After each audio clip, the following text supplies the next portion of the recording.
Selamat pagi, kembali bersama aku Fauzi di sini. Sahabat pasar yang tadi aku dengarkan baik-baik. Hari ini dolar mulai melemah menjelang laporan besar dari pasar tenaga kerja Amerika Serikat.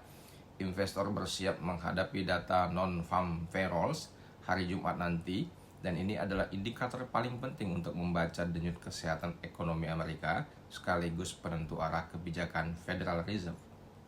Pasar akan menatap tajam pada sinyal-sinyal apakah perekrutan siap dan tetap kuat, upah naik, atau justru mulai melemah. Semua itu akan menentukan apakah The Fed benar-benar akan memangkas suku bunga bulan ini.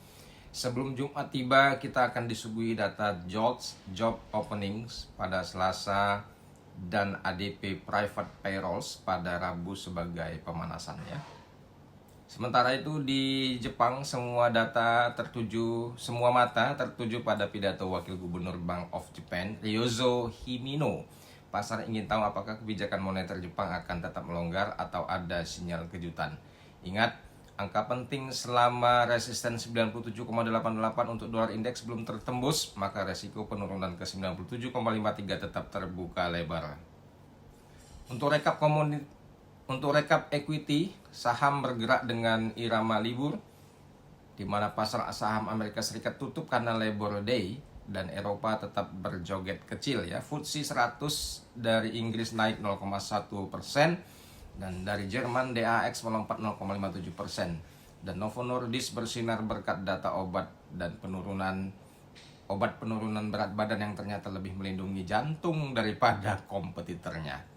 Di pasar komoditi, emas dan minyak memberikan isyarat dan emas melesat ke level tertinggi 4 bulan, hanya terpaut $23 dari rekor sepanjang masa. Sentimen bullish tetap membara dan didukung ekspektasi pemangkasan suku bunga. The Fed dan dolar yang kian lembek dan perak pun menembus $40 per troy ounce tertinggi sejak 2011. Untuk di minyak, dari teknikal RSI berbicara masih bullish dan peluang lanjut masih terbuka lebar. Teman-teman semua, trader sejati tahu ya bahwa bukan angka yang menggerakkan pasar, melainkan persepsi dari angka itu. Bukan berita yang menentukan arah, melainkan reaksi kolektif dari pelaku pasar, dan mereka yang membaca sinyal lebih cepat ialah yang meraih peluang lebih dahulu. Pertanyaannya sekarang, apakah kamu siap membaca denyut pasar yang menembus keraguan-keraguan dalam menganalisa dan menyambut peluang yang datang? Saatnya ambil posisi, bukan hanya di grafik tapi juga di mindset. Mari kita menjemput peluang dengan disiplin, ilmu, dan keberanian.